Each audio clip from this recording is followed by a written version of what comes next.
All right, welcome back, everybody. We are with Beneath Oresa today, and we're checking out a very cool, very familiar roguelike card-based, like deck builder game. Very similar to some games out there right now that are extremely popular, in my opinion.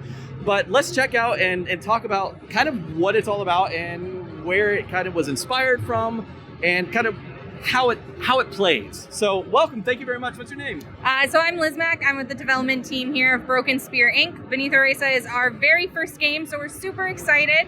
And as you mentioned before, it is a deck building roguelike. Now, there's so many games out that are deck building roguelikes, but we really wanted to put a new remix on it and bring in elements of a fighting game, and also making it fully 3D so that it really feels like you're diving through a lost city as you're progressing through the map. It's not just a static map.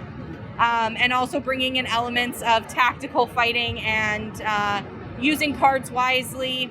We really wanted to make players make difficult choices, and that ups the replayability because you've got so many options. Right. And the first thing you're going to notice, like when you see this thing, is it clearly has a very artistic, stylized, graphic, gameplay style.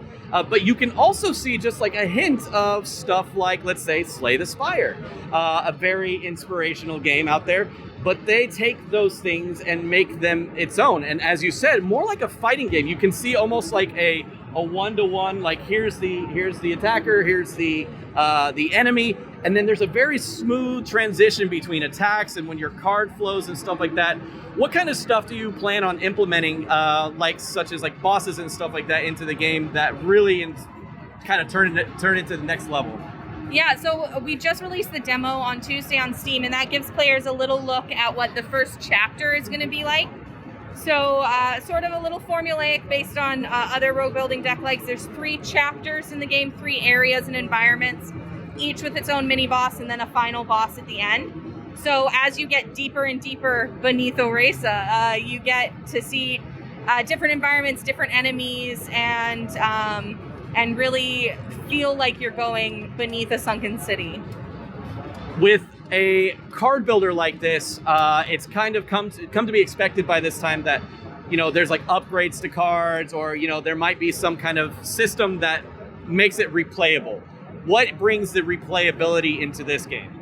So first of all, the full game is going to have 3 different factions, each with 3 heroes. So that's 9 heroes you can play as. And not only do you have the heroes, but you have their companions. And then there's 2 that each hero can choose from. So that's a lot of possibilities right then and there, just from the get-go in the full game. And then as you're playing, we really wanted to make difficult choices be at the forefront of the game. So our upgrade system for the cards isn't just a standard automatic upgrade. You actually have to choose, do you want something that gives you more attack power, or something that gives you the same amount of attack power, but maybe it costs 1 less to play, or it gives you a draw card as well. Okay, so there's like multiple upgrades per card, not just like this card every time does this next time you go through. Yeah, it's a branching path. Each card can be upgraded once, and you have 2 choices when you upgrade it. So you can definitely make the game your play style and build the deck that you want going throughout the entire run. Awesome. So is it a very difficult game? Is it an easier game to jump into? Is it what would you consider it? So the demo definitely has a little bit of a learning curve. If you're familiar with deck builders, you'll be absolutely fine. We do recommend reading the help menu if possible when you're starting into the demo, but we really want the full game to have options to increase difficulty for people who love deck builders, who want to make it a little bit harder on themselves going through. And there's also going to be heroes that are easier to jump into from the get-go, who have less complicated special abilities and powers. Sure. So we'll have all of that information available. So even if you're just a casual player and this is your first time playing a deck builder, you're really going to get a good experience, even if there's a little learning curve.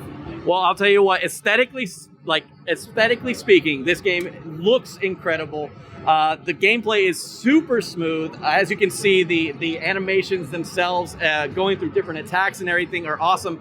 And each one of the enemies is drastically different from the other. You're not going to get like Rat A and Rat B with like a color swap. You have some amazing characters. I've seen the character design and everything like that. You have a great direction with art and everything. So, Beneath Oresa, when can we expect a possible release date, or even like into beta? What is it that you are expecting? So as I mentioned previously, the demo is out now on Steam for everyone to try, and we're hoping for a release later this year on PC and hopefully consoles in 2023. That's awesome. Guys, thank you very much for joining us today. Again, Beneath Oresa, you can check them out on Steam with a demo that's already out, so you can play it literally today. And as you can see in the gameplay, it is worth checking it out. And we'll see it, I guess, later on this year, and we'll get the full version. Well, thank you so much for joining me today. So much. No, it was awesome.